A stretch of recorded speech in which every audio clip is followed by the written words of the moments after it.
اللہ اکبر اللہ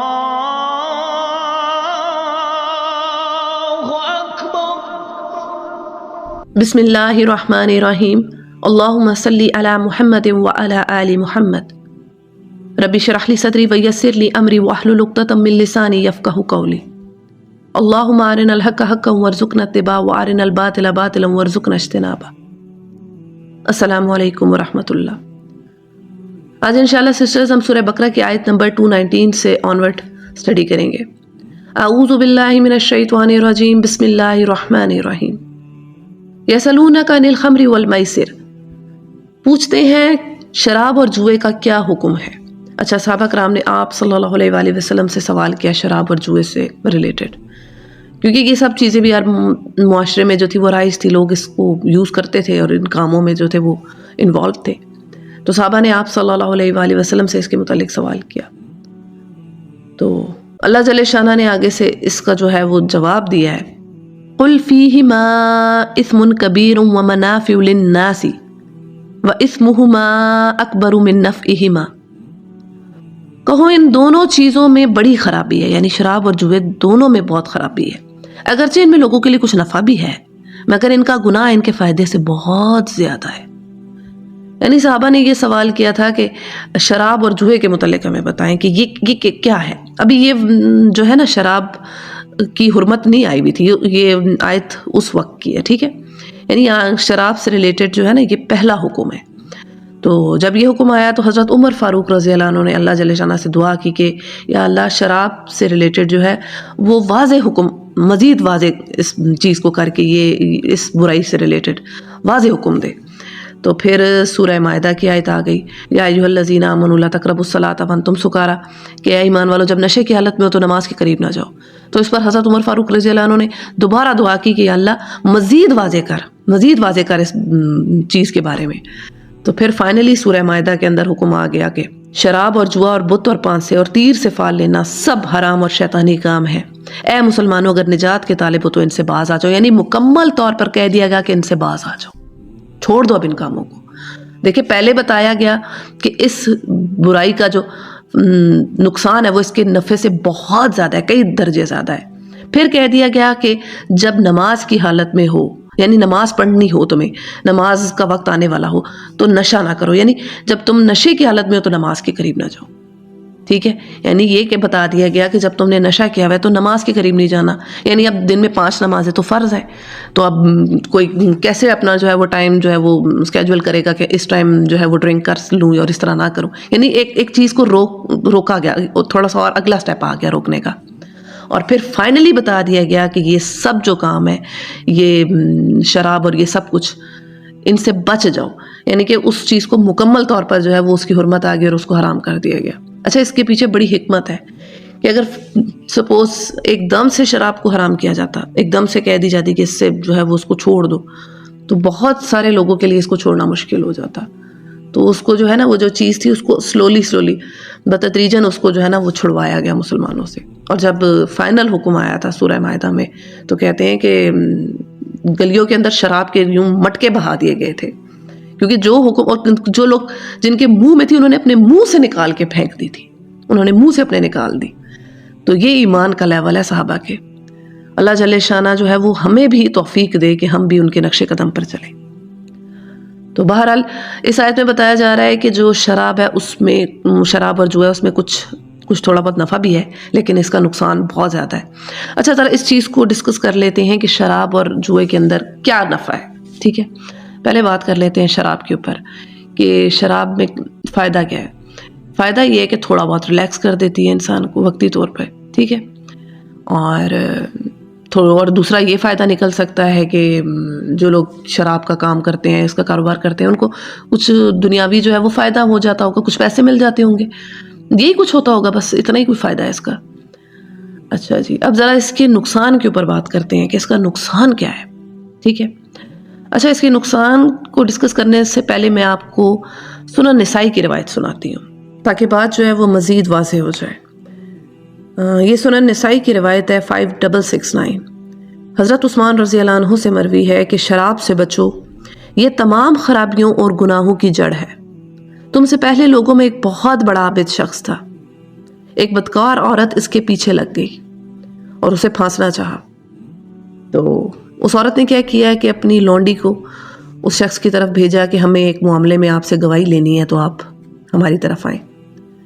تو وہ شخص اس لونڈی کے ساتھ آ گیا اس عورت کے پاس، اور وہ تو اس سینس میں آیا نا کہ میں نے گواہی دینی ہے. تو وہ جیسے ہی وہ ان کے گھر میں داخل ہوا، تو جیسے ہی انٹر ہوتا گیا تو وہ لونڈی جو تھی وہ پیچھے سے تالا لگاتی جاتی، جیسے جیسے وہ انٹر ہو رہا تھا وہ پیچھے سے تالے لگاتی جاتی. تو جب اس عورت کے پاس آیا، اس خوبصورت اور اس بدکار عورت کے پاس، تو وہ اسے کہنے لگی کہ اللہ کی قسم میں نے تمہیں گواہی دینے کے لیے نہیں بلایا، بلکہ اس لیے بلایا کہ تم میرے ساتھ بدکاری کرو. اس نے اس کے سامنے 3 آپشن رکھے کہ یا تو میرے ساتھ بدکاری کرو، یا پھر ایک اس نے شراب کا مٹکا بھی پاس رکھا ہوا تھا، یا شراب پیو، اور اسی طرح ایک لڑکا اس نے جو ہے وہ پاس بٹھایا ہوا تھا، یا پھر اس کو قتل کرو. یعنی اس نے اس عابد شخص کے سامنے، ایک نیک شخص کے سامنے 3 گناہوں کا آپشن دیا کہ یا تو بدکاری کرے یعنی زنا کرے، یا شراب پیے، یا انسانی جان کو قتل کرے. تو اس عابد شخص نے کہا کہ مجھے شراب کا گلاس دے دو، یعنی شراب دے دو، یہ میں پی لیتا ہوں. تو اس نے سمجھا کہ شراب ہے، میں زنا اور جو قتل ہے یہ تو بڑے گناہ ہے، یہ تو بہت بڑا گناہ ہے، اس سے جو ہے نا وہ میں شراب پی لیتا ہوں. تو ہوا کیا کہ جب اس نے شراب پی لی تو نشے کی حالت میں اس نے اور شراب مانگی، اور جب اس نے اور مانگی تو اس نشے کی حالت میں اس نے اس عورت کے ساتھ بدکاری بھی کر دی، اور اس نے اس لڑکے کا قتل بھی کر دیا. یعنی جہاں اس نے ایک برائی کرنی تھی وہاں اس نے وہ تینوں کی تینوں برائیاں کر دی. تو اس لیے کہا جاتا ہے کہ شراب جو ہے وہ تمام گناہوں اور برائیوں کی جڑ ہے. اور اسی حدیث کے آگے الفاظ ہیں کہ جو شخص شراب کا عادی ہوتا ہے، یعنی شراب پر ہمیشگی اور دوام انسان کے اندر سے ایمان ختم کر دیتی ہے. یعنی جو بندہ ان دونوں میں سے کوئی ایک چیز رہے گی، یا تو انسان جو ہے وہ شراب پیتا رہے گا تو پھر اس کا ایمان چلا جائے گا، یا پھر اس کا ایمان جو ہے اس کو شراب کی عادت سے ہٹا دے گا. تو یہ سمجھنے کی بات ہے کہ یہ شراب جو ہے یہ تمام برائیوں اور گناہوں کی جڑ ہے. کیونکہ نشے کی حالت میں جو لوگ بڑے بڑے گناہ کرتے ہیں، زنا کرتے ہیں، قتل ناحق کر جاتے ہیں. کئی کیسز ایسے رپورٹ ہوئے ہیں کہ کوئی شخص آیا تھا، اس نے ایک بندے کو، جہاں کسی ایک سے دشمنی تھی تو وہ نشے کی حالت میں تھا، اس نے اور کتنے لوگوں کو مار دیا. اسی طرح ایکسیڈنٹس ہو جاتے ہیں کیونکہ وہ اپنے سینسز میں نہیں ہوتے نا. انسان کی عقل کو ڈھانک لیتی ہے نا، تو جس بندے کی عقل ہی نہیں ہے تو وہ تو پھر ظاہر سی بات ہے، وہی بات ہے کہ کبھی ایک کے متھے لگے گا، کبھی دوسرے کے متھے لگے گا. اسی طرح فیملی وائلنس، کتنی طلاقیں اس وجہ سے ہو جاتی ہیں، اور فائنینشیل لاسز ہو جاتے ہیں، انسان کی صحت خراب ہو جاتی ہے، دل کے امراض جو ہیں وہ انسان کو جو ہے وہ لاحق ہو جاتے ہیں، اور بہت سارے کینسرز کی جو ہے وہ وجہ جو ہے وہ ڈرنکنگ کی عادت جو ہے وہ بن جاتی ہے.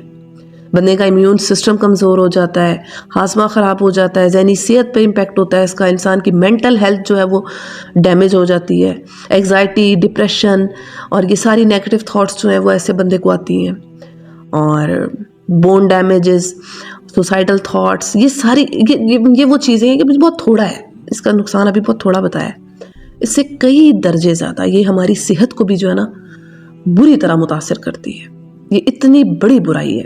اچھا، ایک وہ چیز ہے نا کہ لوگ اس کو یوز کیوں کرتے ہیں، ایک یہ کویشچن بھی ہوتا ہے کہ سب کو پتہ ہے یہ اتنی بڑی برائی ہے لیکن پھر بھی لوگ اس میں، بہت سارے لوگ اس میں انوالو ہوتے ہیں.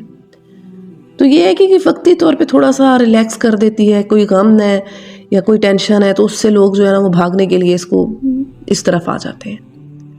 وہی مثال ہے کہ کبوتر جو ہے وہ بلی کو دیکھ کے آنکھیں بند کر لیتا ہے اور دیکھ کے یہ سوچ رہا ہوتا ہے کہ اب وہ نہیں ہے، لیکن اصل میں تو وہ ہے. تو یہ بھی وہ لوگ ہوتے ہیں جو حقیقت سے جو ہے نا آنکھ چراتے ہیں، جو ریالٹی کو فیس نہیں کرنا چاہتے زندگی کی، وہ اس طرح کی ایکٹیویٹیز کی طرف آتے ہیں.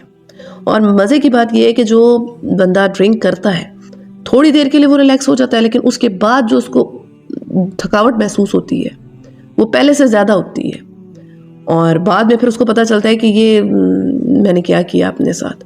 ایک ڈاکٹر واقعہ بتاتے ہیں ایک ڈرنکر کا، کہ وہ بتاتا ہے کہ میں نے اپنے بچپن میں جو ہے نا اپنے گھر میں اس چیز کو دیکھا تھا کہ یہ چیز استعمال ہوتی تھی. تو کہتا ہے جب میں بڑا ہوا، بڑا اچھا میرا کاروبار اور سب کچھ میرا بڑا اچھا چل رہا تھا، فیملی لائف بھی بڑی اچھی جا رہی تھی، لیکن کہتا ہے جب میں اس چیز کی طرف آیا میں نے یہ استعمال کرنی شروع کی، بہت زیادہ اس کے اندر انوالو ہوا، تو کہتا ہے میرا سب کچھ جو ہے وہ ڈوب گیا، میرا کاروبار ڈوب گیا، میری بیوی مجھے چھوڑ گئی، میری فیملی ختم ہو گئی، اور کہتا ہے سب کچھ ٹھپ ہو گیا۔ اور اسی طرح ایک ڈرنکر کے بارے میں بتاتے ہیں کہ وہ نشے کی حالت میں تھا تو وہ اسٹیئرز سے نیچے گرا، اور اتنے برے طریقے سے گرا، اس کو اتنی برے طریقے سے انجریز آئیں۔ تو یہ چھوٹی چھوٹی، یہ تو بہت کم کیسز ہیں۔ کئی لوگ ایکسیڈنٹ کر دیتے ہیں، کار ایکسیڈنٹس ہو جاتے ہیں، اگلا جو بندہ ہے اس کا وہ ہو جاتا ہے، اس کی ڈیتھ ہو جاتی ہے۔ اور فیملی وائلنس اتنا زیادہ ہوتا ہے ویسٹ میں، یہ مسئلہ اتنا زیادہ رپورٹ ہو رہا ہے کہ شوہر جو ہے وہ بیویوں کے اوپر جو ہے وہ تشدد کر رہے ہیں۔ اب آپ کے مائنڈ میں ایک کویشچن آئے گا کہ ویسٹ والے جو ہیں ادھر تو اتنا سخت قوانین ہے، ادھر تو عورتیں جو ہیں اگر ذرا سا ان کو کچھ ہو تو وہ جا کے جو ہے وہ پولیس کے پاس جو ہے وہ کیس کر دیتی ہیں، تو وہاں پہ ایسا کیوں ہے؟ اصل میں وہ ہوتا یہ ہے کہ شوہر جو ہیں وہ جب ڈرنک کرتے ہیں ان کی عقل جو ہے وہ ساری ماری جاتی ہے، تب اس حالت میں وہ اپنی بیویوں کے اوپر جو ہے وہ ظلم زیادتی کرتے ہیں، اور پھر جب بعد میں ہوش آتی ہے پھر اور غصہ آتا ہے کہ بیوی نے میرے اوپر کیس کر دیا۔ تو یہ وہی بات ہے کہ جو چیز انسان کی عقل کو ختم کر رہی ہے، انسان کی عقل کو زائل کر رہی ہے، تو اس کو آپ سمجھ لیں کہ یہ مدر آف آل ایولز ہے۔ تمام جو ہے نا مسئلوں کی، تمام برائیوں کی اور گناہوں کی جو بیس ہے وہ اس چیز سے نکل رہی ہے، کیونکہ جس چیز نے عقل ہی کو ختم کر دی ہے، جس نے انسان کی عقل مار دی ہے، تو جو بے عقلا انسان ہے، جس کے پاس کوئی سینس نہیں ہے، جس میں کوئی ہوش نہیں ہے، جس کے اندر کوئی تمیز نہیں ہے، کوئی رشتے کی تمیز نہیں ہے، ایون لوگ ڈرنک کر کے ان کو اپنے رشتوں کی تمیز نہیں رہتی، وہ اپنے جو حرمت کے رشتے ہوتے ہیں ان کی بھی وہ جو ہے وہ لحاظ نہیں رکھ رہے ہوتے۔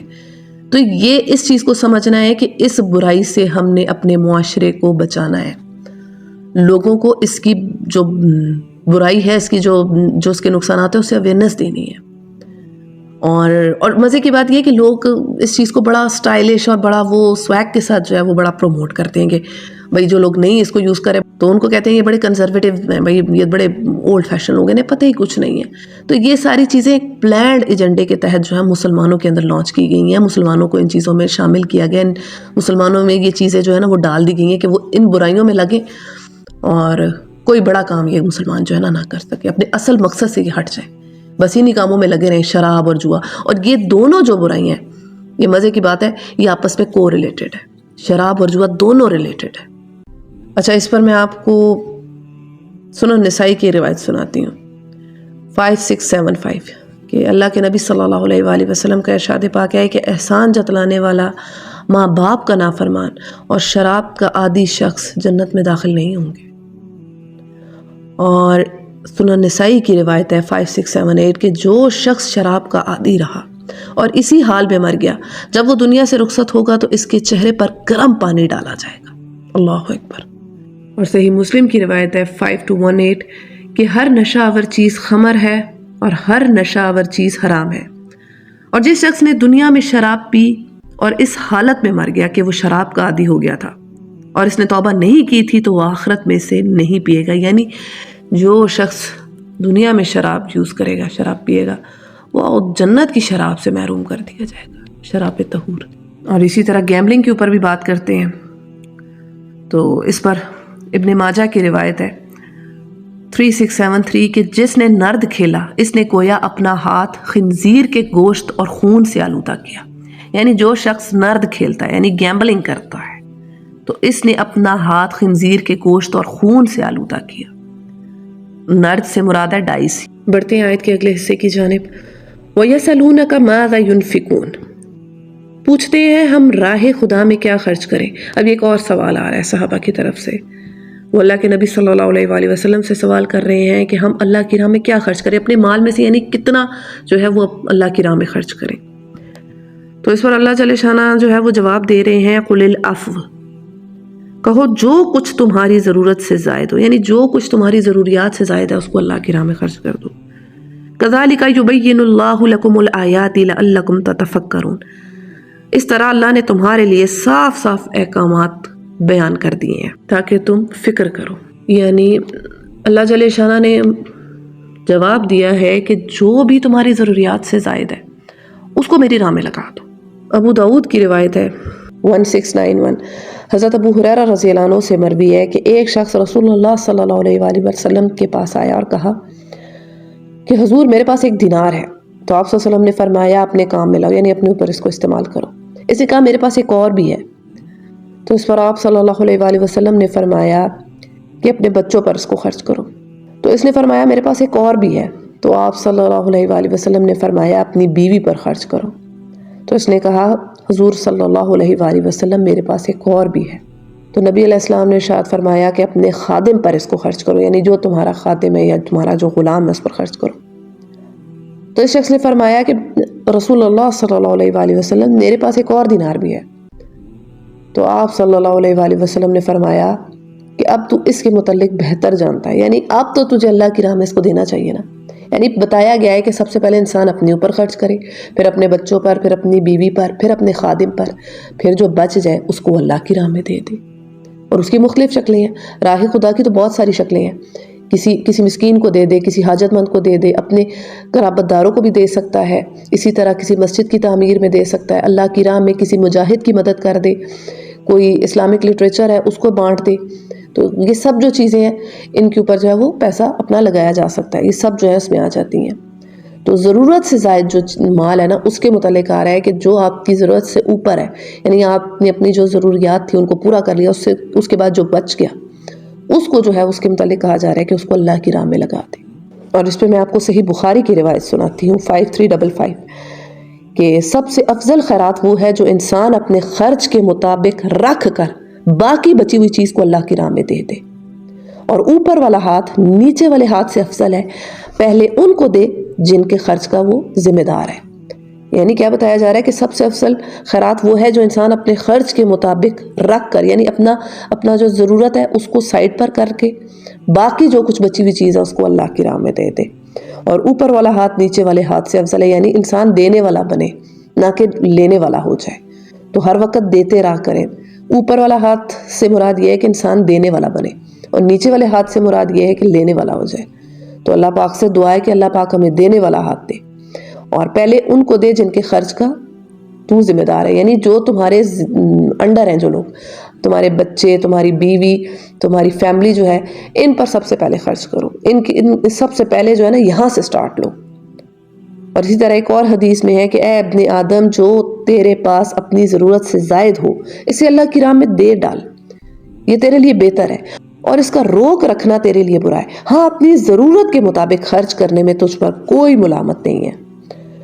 یہ صحیح مسلم کی روایت ہے 1036. یعنی جو تمہاری ضرورت کی چیز ہے اس کو اگر تم رکھ رہے ہو تو کوئی ملامت نہیں ہے. ہاں ضرورت سے زائد جو چیزیں ہیں ان کو لگاتے جاؤ اور ان کو روک کر نہ رکھو.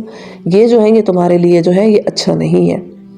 اور اپنی ضرورت کے مطابق جو چیز تم رکھو گے اس پر تمہیں کوئی ملامت نہیں جو ہے وہ نہیں ہوگی. تو ان روایات سے یہ بات پتہ چلتی ہے کہ ہمارے پاس جو بھی مال اللہ پاک نے ہمیں دے رکھا ہے اس سے ہم اپنی ضرورت پوری کریں. سب سے پہلے اپنی ذات پر کریں، اپنی ذات سے سٹارٹ کریں. کیونکہ کچھ لوگ ایسے بھی ہوتے ہیں جو اپنی ذات کو ہی نہیں پوچھتے، باقی سب کو دیتے تھے، اپنی ذات کو وہ نہیں پوچھتے. تو سب سے پہلے اپنی ذات پہ، پھر اپنے بچوں پہ، پھر اپنی بیوی پر، پھر اپنے خادم پر، اور پھر جو ہے جو ان سب چیزوں سے جو بچ جائے اس کو اللہ کی راہ میں دے دے. تو یہ جو ہے نا یہ ایک وہ بتایا گیا طریقہ کار. اور اسی طرح اپنے پیرنٹس کے اوپر خرچ کرے، کیونکہ انہوں نے بچپن میں اس پر خرچ کیا ہے، تو اب اس کی ذمہ داری ہے کہ بڑھاپے کی حالت میں اپنے والدین کا جو ہے وہ سہارا بنے، ان پر اپنا مال خرچ کرے. اور اللہ جل شانہ کا ارشاد پاک ہے کہ اے ابن آدم تو خرچ کرتا جا، تو میری راہ میں خرچ کر، میں تجھ پر خرچ کروں گا. یعنی جو شخص اللہ کی راہ میں خرچ کرتا ہے اللہ جل شانہ اس پر خرچ کرتا ہے. تو جس پر اللہ خرچ کرتا ہو تو اس کی تو کیا ہی بات ہے.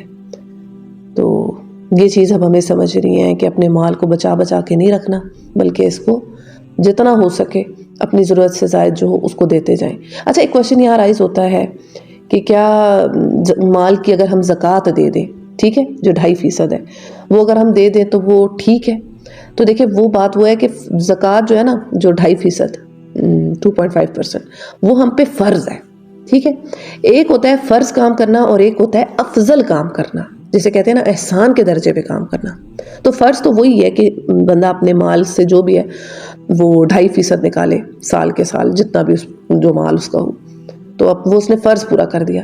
لیکن اگر وہ فرض سے اوپر کرنا چاہ رہا ہے، یعنی بڑے جو ہے نا احسان کے درجے کو اچیو کرنا چاہ رہا ہے، تو اس کے لیے یہ ہے کہ وہ اپنا جو بھی زائد مال ہے اس کو وہ اللہ کی راہ میں جو ہے وہ خرچ کر دے. تو یہ وہ چیز ہے کہ جو ظاہر سی بات ہے جنت میں جن کا پڑوس چاہے گا انہی جیسے اعمال کرے. یعنی جو شخص صرف زکوٰۃ اپنی نکال رہا ہے، فرض زکوٰۃ نکال رہا ہے، اور دوسرا ایک ایسا شخص ہے جو اس اپنی ضرورت سے جو بھی زائد مال ہے وہ اللہ کی راہ میں خرچ کر رہا ہے، تو ان دونوں کا ثواب ایک سا تو نہیں ہے، ان دونوں کا درجہ ایک سا تو نہیں ہے نا، ان دونوں کے مقام میں فرق ہے نا، کہ ایک جو ہے وہ خالی فرض کو پورا کر رہا ہے اور دوسرا جو ہے وہ فرض کے ساتھ ساتھ نفل کو بھی جو ہے وہ اچیو کر رہا ہے، یعنی اوپر جا رہا ہے، اب فرض سے جو ہے نا وہ اوپر اپنے جو ہے نا وہ عمل میں ادائیگی کر رہا ہے. تو یہ چیز ہے، یہ سمجھنے کی ہے. اور اللہ جل شانہ سے دعا ہے کہ اللہ تعالی ہمیں اپنا مال جو ہے وہ اپنی راہ میں خرچ کرنے کی توفیق عطا فرمائے. دیکھیں دیا ہوا اسی کا ہے، اسی نے ہمیں دیا ہے، تو ہمیں بھی چاہیے کہ اسی کی راہ میں لگا دیں، پھر ملتا بھی رہے گا. وہ کہتے ہیں نا جو دیتے جاتے ہیں ان کو ملتا جاتا ہے، کہ جس کنویں سے لوگ پانی پیئے نا وہ کنواں کبھی نہیں خشک ہوتا، اور جس کنویں سے لوگ پانی پینا چھوڑ دیں تو وہ کنواں جو ہے وہ ختم ہو جاتا ہے، اس کا پانی جو ہوتا ہے وہ ختم. کیونکہ سائنٹیفکلی بھی یہ بات پروون ہے کہ جب کنویں کا پانی نکالا جائے تو جو زمین ہے وہ اندر سے اور پانی جو ہے وہ اس میں سے جو ہے نا امڑ آتا ہے، وہ باہر جو ہے وہ نکال دیتی ہے، اور جب اس میں سے پانی نکلنا ہی بند ہو گیا تو پھر تو وہ تو ختم ہو گیا. اسی طرح انسان بھی جو اپنے مال سے لوگوں کو فائدہ دیتا رہے گا تو وہ بھی چلتا رہے گا، اس پر بھی اللہ کا ہاتھ ہوگا. اور جو اپنے مال کو بچا کے رکھے گا، سینت کے رکھے گا، تو اس پر تو پھر وہ ظاہر سی بات ہے وہی ہے کہ سب سے زیادہ خسارے میں وہی لوگ ہیں جن کے پاس بہت مال ہے لیکن وہ اس کو اللہ کی راہ میں خرچ نہیں کر رہے. یہ آپ صلی اللہ علیہ وآلہ وسلم کا فرمان ہے. آگے بڑھتے ہیں. فی الدنیا والآخرہ، یہ پچھلی ہی آیت کے ساتھ ہے کہ کذالک یبین اللہ لکم الآیات لعلکم تتفکرون فی الدنیا والآخرہ. اس طرح اللہ تمہارے لیے صاف صاف احکام بیان کرتا ہے شاید کہ تم دنیا اور آخرت دونوں کی فکر کرو. یعنی یہ ساری چیزیں جو ہیں یہ اللہ جل شانہ تمہارے سامنے بیان کر رہے ہیں کہ شراب اور جوئے سے بچو، اور ضرورت سے زائد جو بھی مال ہو اس کو میری راہ میں خرچ کر دو، اور ان سب باتوں پہ غور کرو، اللہ کے احکامات پہ غور کرو تاکہ تم دنیا و آخرت اپنی بچا سکو، تمہاری دنیا بھی سنورے، تمہاری آخرت بھی سنورے. اور حقیقت ہے ایسا کہ انسان دنیا میں بھی جب ایسے اعمال کرتا ہے تو اس کی دنیا بھی جو ہے وہ سکون سے بھر جاتی ہے. اب ایک اور سوال آ رہا ہے، وَيَسْأَلُونَكَ عَنِ الْيَتَامَى، پوچھتے ہیں یتیموں کے ساتھ کیا معاملہ کیا جائے. قُلْ إِصْلَاحٌ لَهُمْ خَيْرٌ، کہو جس طرز عمل میں ان کے لیے بھلائی ہو وہی اختیار کرنا بہتر ہے. وَإِن تُخَالِطُوهُمْ فَإِخْوَانُكُمْ، اگر تم اپنا اور ان کا خرچ اور رہنا سہنا مشترک رکھو تو اس میں کوئی مذائقہ نہیں، آخر وہ تمہارے بھائی بندی تو ہیں. وَاللَّهُ يَعْلَمُ الْمُفْسِدَ مِنَ الْمُصْلِحِ، برائی کرنے والے اور بھلائی کرنے والے دونوں کا حال اللہ پر روشن ہے. وَلَوْ شَاءَ اللَّهُ لَأَعْنَتَكُمْ، اللہ چاہتا تو اس معاملے میں تم پر سختی کرتا. ان اللہ عزیز حکیم، مگر وہ صاحب اختیار ہونے کے ساتھ ساتھ صاحب حکمت بھی ہے. اچھا، یہ میں نے آپ کے سامنے آیت کا ترجمہ رکھا ہے. اصل میں صحابہ نے جو ہے وہ جب یہ آیت نازل ہوئی، ان الذین یاکلون اموال الیتامی ظلما انما یاکلون فی بطونہم نارا ویصلون سعیرا، یعنی جو لوگ ظلم سے یتیموں کا مال کھا جاتے ہیں وہ اپنے پیٹ میں آگ بھر رہے ہیں اور بھڑکتی ہوئی جہنم میں عنقریب داخل ہوں گے. یعنی جب یہ آیت نازل ہوئی تو اس کو سن کر جو ہے وہ لوگ بڑے ڈر گئے تھے. تو پھر انہوں نے کیا کیا تھا کہ ان کی جو زیر کفالت یا ان کے پاس جو کوئی یتیم بچہ کسی کے پاس بھی ہوتا، وہ اس کے مال کو کیا کرتا، یعنی کہ وہ اس کو بالکل سائڈ پہ کر دیتا. یعنی کہ اب گھر میں جو ہے وہ 2 سالن بن رہے ہیں، ایک وہ اپنے لیے بناتے اور ایک وہ یتیم کے جو مال ہوتا اس میں سے اس کا سالن بناتے کہ یہ اپنے مال اپنا کھانا جو ہے یہ سائڈ پر کرے، یعنی کہ ہم اس کا کھانا جو ہے وہ ہمارے پیٹ میں نہ چلا جائے. تو اس پر اب بڑا مشکل ہو جاتا کیونکہ اب اس نے اپنے ہی میں سے کھانا ہے اور پھر وہ کتنا کھائے گا، ایسی بات ہے وہ جو بچ گیا اب اس کو کیا کریں، وہ پھر ضائع ہو جاتا تھا. تو یہ ایک بڑی مشکل سی کیفیت ہو گئی تھی کہ ایک ہی گھر میں اب وہ ہے وہ 2 قسم کے وہ کھانے بن رہے ہیں اور پھر ان سب کا جو ہے وہ بڑا وہ کیا جا رہا ہے، چھوٹی چھوٹی نٹی گٹی جو ہے وہ فالو کرنا، یہ بڑا مشکل ہو گیا تھا.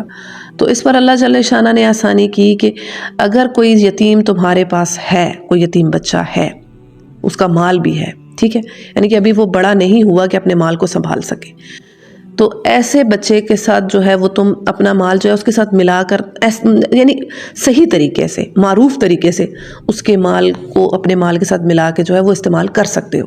یعنی مثال کے طور پہ اگر ایک ہی گھر میں کوئی ایک ہی سالن بن رہا ہے تو کچھ رقم اس میں سے نکال لو اور کچھ اپنے میں سے نکال کے ایک ہی جگہ بناؤ، اسے بھی دے دو اور تم بھی کھا لو.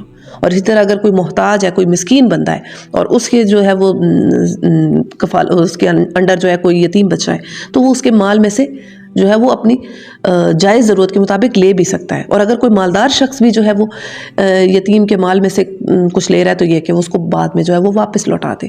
تو یعنی کہ ایک آسانی کر دی گئی اللہ پاک کی طرف سے کہ تم لوگ جو ہے آپس میں اگر مل جل کے رہو تو وہ تمہارے بھائی ہیں. یہ نہیں کہ کوئی بہت زیادہ یہ ہے کہ بالکل ہی جو ہے وہ کر دو اس طرح سے نہیں.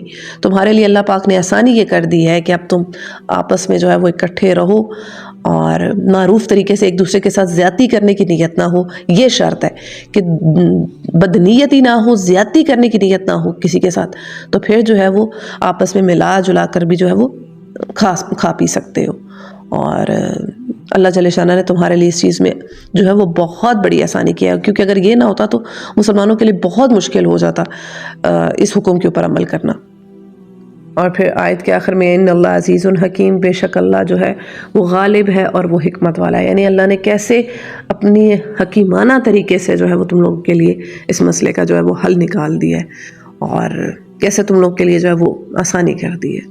بے شک ہمارا جو دین ہے، دین اسلام جو ہے، دین فطرت جو ہے، وہ واقعی بہت ساری آسانیوں کا دین ہے. اس میں بہت ساری آسانی ہے. کوئی بھی اگر مسئلہ ہو تو اس کا کوئی نہ کوئی آلٹرنیٹیو آ جاتا ہے، کوئی مشکل آ رہی ہے کوئی نہ کوئی جو ہے اس کا حل آ جاتا ہے، کوئی رخصت آ جاتی ہے. تو یہ ہمارے دین کی بہت بڑی خوبصورتی ہے اور ہمیں اس پر اللہ جل شانہ کا کروڑ جو ہے نا شکر جو ہے وہ ادا کرنا چاہیے. کروڑ جو ہے وہ اللہ جل شانہ کا احسان مند ہونا چاہیے کہ اللہ پاک نے ہمیں اپنے دین سے جو ہے دین اسلام سے، دین فطرت سے جو ہے وہ ہمیں متعارف کروایا اور ہم نے اس نعمت سے سرفراز کیا. اس پر ہم اللہ پاک کے بے حد جو ہے وہ احسان مند ہے، بے حد شکر گزار ہے. تو میری بہنوں، یہ تھا ہمارا آج کا لیکچر. اور آج کے لیکچر سے ہم نے جو کچھ سیکھا ہے وہ یہ کہ شراب اور جوئے سے جو ہے وہ ہم نے اپنے معاشرے کو بچانا ہے اور ضرورت سے زائد مال جو ہے اس کو اللہ کی راہ میں خرچ کرنا ہے اور یتیموں کے ساتھ جو ہے وہ اچھا سلوک کرنا ہے. ان کے ساتھ جو ہے ہم ملا جلا کر معروف طریقے سے جو ہے وہ کھا پی سکتے ہیں. تو اللہ تعالیٰ سے دعا ہے کہ جو کچھ ہم نے سیکھا اس پر اللہ پاک ہمیں عمل کرنے کی توفیق عطا فرمائے اور اس پیغام کو اور لوگوں کے ساتھ شیئر کرنے کی توفیق عطا فرمائے اور ہم سب کو ایک امت بنائے، ہم سب کو ایک بنائے، نیک بنائے. اپنے فلسطینی بہن بھائیوں کے لیے دعائیں کرتے رہا کریں. اپنی دعاؤں میں تمام امت مسلمہ کو بھی یاد رکھیے گا. السلام علیکم ورحمۃ اللہ.